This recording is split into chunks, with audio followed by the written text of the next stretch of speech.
9th के बच्चों का आज की क्लास में हार्दिक स्वागत है। जैसा कि आप बच्चों ने कहा था, उसी क्रम में मैं पॉलिनोमियल्स पहले चैप्टर की वीडियो आज बनाने जा रहा हूं। इस चैप्टर को आप लोग ध्यान से देखेंगे।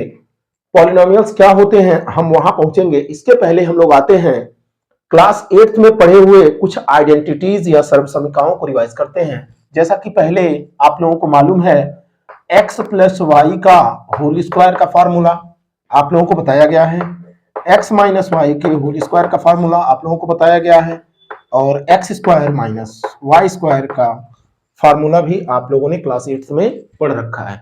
यहां पे आते हैं, दो अलजेब्रिक टर्म के सम का होल स्क्वायर का फॉर्मूला आपको मालूम है। पहली का होल स्क्वायर यानी एक्स स्क्वायर, दूसरी का होल स्क्वायर यानी वाई स्क्वायर और प्लस 2xy होता है। ठीक इसी तरह x माइनस वाई के होल स्क्वायर का फॉर्मूला होता है x square plus y square, means पहली का होल स्क्वायर प्लस दूसरी का होल स्क्वायर और minus of 2 into x y. इस आइडेंटिटी का फॉर्मूला होता है x minus y in one bracket and x plus y in another bracket. x minus y को x प्लस वाई से multiply किया गया होता है। इस तरह से ये तीन आइडेंटिटीज या सर्वसमीकरणें आप लोगों ने क्लास 8 में पढ़ा होगा। अब हम लोग आते हैं कुछ स्पेसिफिक टर्म्स को यहां डिफाइन करते हैं। कोई भी ऐसा इक्वेशन या समीकरण जिसमें एक पद हो, जैसे x, तो इसको हम लोग मोनोमियल बोलेंगे। ये x भी हो सकता है, 2x भी हो सकता है या 3x भी हो सकता है। इसके साथ ही साथ ये जो मोनोमियल है, ये ऐसा मोनोमियल है जिसमें केवल एक वेरिएबल है x।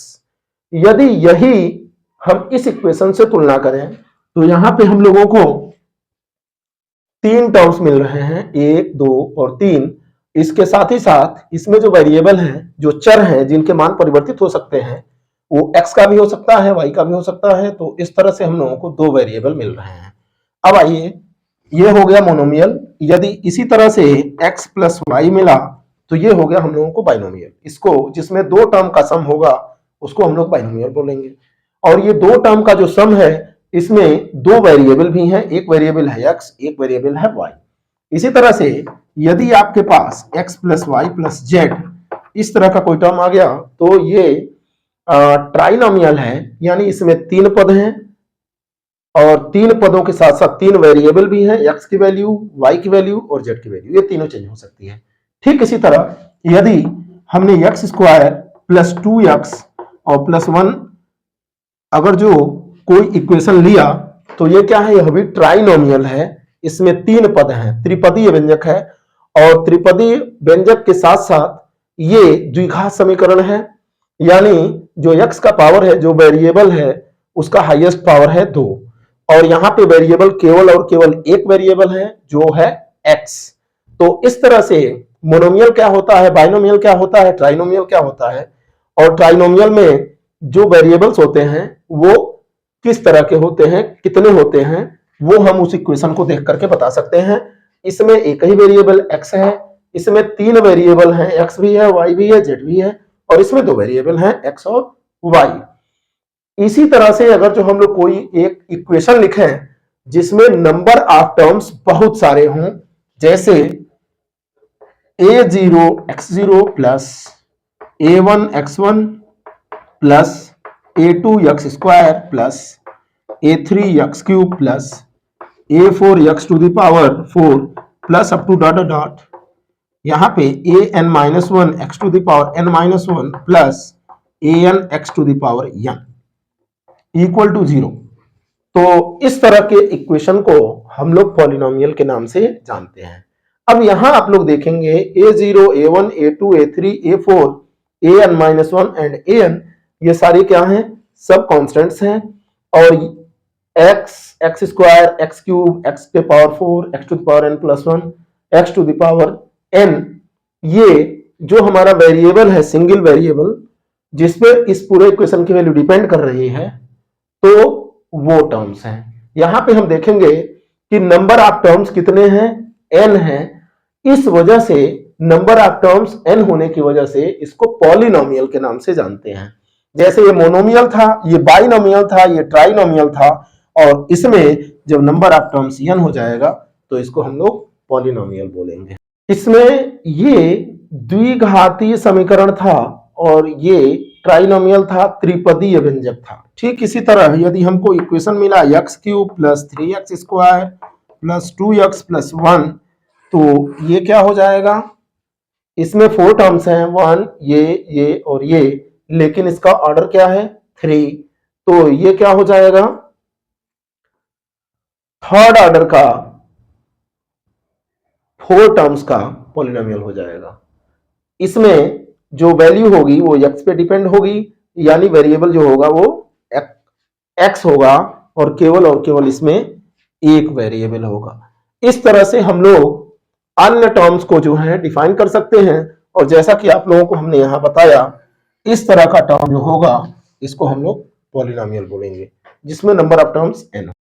अब हम लोग आते हैं कोफिशिएंट या गुणांक क्या होता है इसको समझते हैं। जैसे मान लीजिए आपको कोई इक्वेशन दिया हुआ है 2x² + 3x + 1 = 0, और इस इक्वेशन में आपसे कहा जा रहा है कि x² का गुणांक निकालिए, x का गुणांक निकालिए। तो आप कैसे निकालेंगे, x² का गुणांक यदि आपसे पूछा जा रहा है तो यहाँ x² पे आपको फोकस करना है, और इसके ठीक पहले जो क्वांटिटी मल्टीप्लाई की हुई है यही इसका गुणांक हो जाएगा, यानी कि x² का गुणांक बराबर 2 हो जाएगा। इसी तरह से यदि x का गुणांक आपसे पूछा जाए तो 3 हो जाएगा, x का जो गुणांक होगा वो हो जाएगा 3। कोई भी इक्वेशन दिया हुआ हो और उसमें यदि किसी भी वेरिएबल का कोफिशिएंट पूछा जाए आपसे, तो ठीक उस वेरिएबल से पहले जो भी क्वांटिटी मल्टीप्लाई किए हुए होगी वही उसका कोफिशिएंट हो जाएगी। यदि उस वेरिएबल के पहले कोई क्वांटिटी नहीं है तो उसकी कोफिशिएंट हो जाएगी 1। आइए अब हम करते हैं आपके एक्सरसाइज 2.1 का क्वेश्चन नंबर 1। एक्सरसाइज 2.1 का क्वेश्चन नंबर 1। क्वेश्चन नंबर 1 में आपको दिया हुआ है कि निम्नलिखित इक्वेशंस में कौन से बहुपद हैं और कितने चरों में हैं और कौन नहीं है। इसमें आइए क्वेश्चन नंबर फर्स्ट है 1 का फर्स्ट पार्ट, 4x² - 3x + 7। इसके बाद आपको सेकंड पार्ट दिया हुआ है y + √2, y² + √2। थर्ड पार्ट आपको दिया है 3√t + t√2। ऐसे ही आपको इसका फोर्थ पार्ट दिया है y + 2/y। फिफ्थ पार्ट आपको दिया है x⁻10y³ + y³ और t⁻30 दिया हुआ है, सॉरी t⁻50 दिया है, t⁻50 दिया है। और इसमें पूछा जा रहा है कि कौन पॉलिनोमियल या बहुपद है, कौन नहीं है, और यदि कोई बहुपद है तो कितने चरों में है, और यदि नहीं है तो कारण आपको जानना है, कारण आपको बताना है। आते हैं हम क्वेश्चन नंबर 1 पे। जैसा कि आप देख पा रहे हैं 4x² - 3x + 7, ये एक क्वाड्रेटिक इक्वेशन या द्विघात समीकरण दिया है जिसमें 3 पद हैं। ये क्या है, पॉलिनोमियल होगा। क्यों पॉलिनोमियल होगा, यहाँ पे x के जितने पावर हैं वो क्या है, इंटीग्रल है, यानी होल नंबर्स में है, पॉजिटिव है, तो ये जो है पॉलिनोमियल हो जाएगा। यहाँ पे आते हैं पॉलिनोमियल होगा ये, और ये यहाँ पे जो चर होंगे वो केवल एक चर होगा, एक वेरिएबल होगा x। ठीक इसी तरह यहाँ पे आप आइए, यह भी जो है पॉलिनोमियल होगा 2 टर्म्स वाला, इसको क्वाड्रेटिक पॉलिनोमियल बोलेंगे। y का पावर 2 है तो यह भी पॉलिनोमियल हो जाएगा। इसको थोड़ा सा आप सिंप्लीफाई करेंगे तो 3 और t का जो रूट पावर है ये हो जाएगा 1/2 और +t√2। आपको हमने अभी स्टार्टिंग में बताया था कि जब किसी भी वेरिएबल का जो पावर है या तो नेगेटिव हो गया या तो रेशनल हो गया तो उसको हम लोग क्या कहते हैं, पॉलिनोमियल नहीं कहते हैं। इस तरह से ये पॉलिनोमियल नहीं होगा, थर्ड पार्ट पॉलिनोमियल नहीं होगा। अब आते हैं हम फोर्थ पार्ट में। तो फोर्थ पार्ट में y + 2/y इस y को जब ऊपर शिफ्ट करेंगे तो y टू द पावर -1 हो जाएगा। यहां y का एक पावर हो गया -1, इस वजह से यह भी पॉलिनोमियल नहीं होगा। अब यहां पे आइए देखिए, x है, y है और t है। जैसा कि आप देख पा रहे हैं, ये इसमें 3 टर्म्स हैं और इसके साथ ही साथ x भी है, y भी है और t भी है, यानी कि नंबर ऑफ वेरिएबल्स या चरों की संख्या है x, y और t 3 हो गए और ये पॉलिनोमियल भी हो जाएगा। इस तरह से ये पॉलिनोमियल होगा, यह भी पॉलिनोमियल होगा और यह भी पॉलिनोमियल होगा, लेकिन यह पॉलिनोमियल नहीं होगा और यह वाला पार्ट पॉलिनोमियल नहीं होगा। इसमें अब हम आते हैं क्वेश्चन नंबर 2 में। क्वेश्चन नंबर 2 में कह रहा है कि दिए हुए समीकरण में से एक्स स्क्वायर का गुणांक लिखिए। जैसा कि आपको अभी हमने कुछ देर पहले बताया था, एक्स स्क्वायर पहला इक्वेशन जो है फर्स्ट पार्ट दूसरे का 2 + x² + x है, तो इसमें एक्स स्क्वायर का जो गुणांक है यहां पर 1 है। यदि कोई संख्या नहीं रहेगी तो इसको 1 कंसीडर करेंगे और चूंकि प्लस है तो +1 हो जाएगा। इस तरह से यहां पे इसका एक्स स्क्वायर का गुणांक हो जाएगा 1। यहां पे आप देखेंगे एक्स स्क्वायर का गुणांक क्या है, यहाँ पे माइनस है, तो इस वजह से एक्स स्क्वायर का गुणांक यहाँ -1 हो जाएगा। इसका आंसर हो जाएगा -1। अगले क्वेश्चन में आते हैं पार्ट 3 में। तो एक्स स्क्वायर के ठीक पहले जो गुणा करने वाली वैल्यू है वो है π/2, तो इस वाले पार्ट में जो आंसर हो जाएगा एक्स स्क्वायर का गुणांक जो होगा, एक्स स्क्वायर का गुणांक वो हो जाएगा π/2। और यहां पे आप देख पा रहे हैं ये √2x - 1 है, तो यहां पर एक्स स्क्वायर का टर्म है ही नहीं। यदि इस तरह का प्रश्न पूछा जाता है जहां पे जिस टर्म का गुणांक पूछा जा रहा है यदि वो टर्म नहीं है तो उसके गुणांक को हम लोग 0 लिखते हैं। तो यहां एक्स स्क्वायर का गुणांक है 0, इसलिए कि वो टर्म है ही नहीं। और यहां एक्स स्क्वायर का गुणांक है, जैसा कि मैंने पहले आपको बताया है, -1। अब देखिए क्वेश्चन नंबर 3 कह रहा है कि 35 के घात में बाइनोमियल बनाना है और 100 के घात में मोनोमियल फॉर्म करना है। तो 35 के घात में आप कोई भी द्विपद ले लीजिए, x टू द पावर 35 + 1, ये आंसर हो जाएगा। और 100 के घात में एक पदी अगर जो बनाना है तो हमने मान लिया y के पावर 100 या 2y के पावर 100, ये आंसर हो जाएगा। अब क्वेश्चन नंबर 4 में आते हैं। यहां पे पहला क्वेश्चन दिया हुआ है, क्वेश्चन नंबर 4 का पहला क्वेश्चन दिया है, प्रत्येक बहुपद की घात लिखिए। यानी इसमें जितने पॉलिनोमियल्स दिए हैं इनका ऑर्डर लिखना है। तो यहां पे जैसा कि आप देख पा रहे हैं x के वेरिएबल के टर्म में ये दिया हुआ है, यहां पे घात क्या हो जाएगी 3, ये हो जाएगा। इसकी घात क्या हो जाएगी 2। इसके बाद इसकी घात क्या हो जाएगी, t का पावर 1 है तो इसकी घात हो जाएगी 1। और ऐसे ही यहाँ पे 3 है तो कुछ भी हम ले लें, x ले लेते हैं तो x का पावर 0।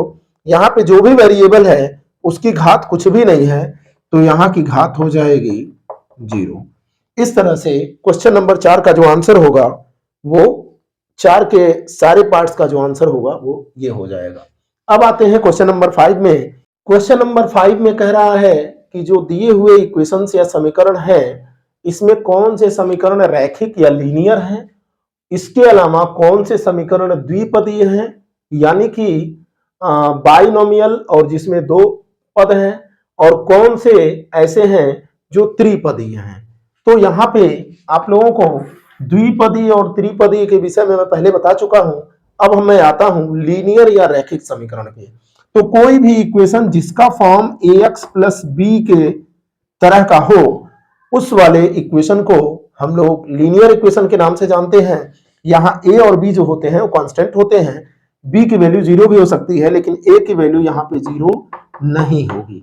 यानी कोई इक्वेशन आपको दिया है और ये यदि केवल x दिया हुआ है तो इसको भी हम लोग लीनियर इक्वेशन बोलेंगे।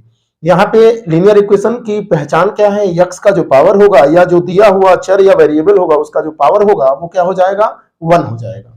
इस तरह से हम आते हैं, ये जो होगा वो क्वाड्रेटिक इक्वेशन होगा और द्विपदी होगा यानी बाइनोमियल होगा।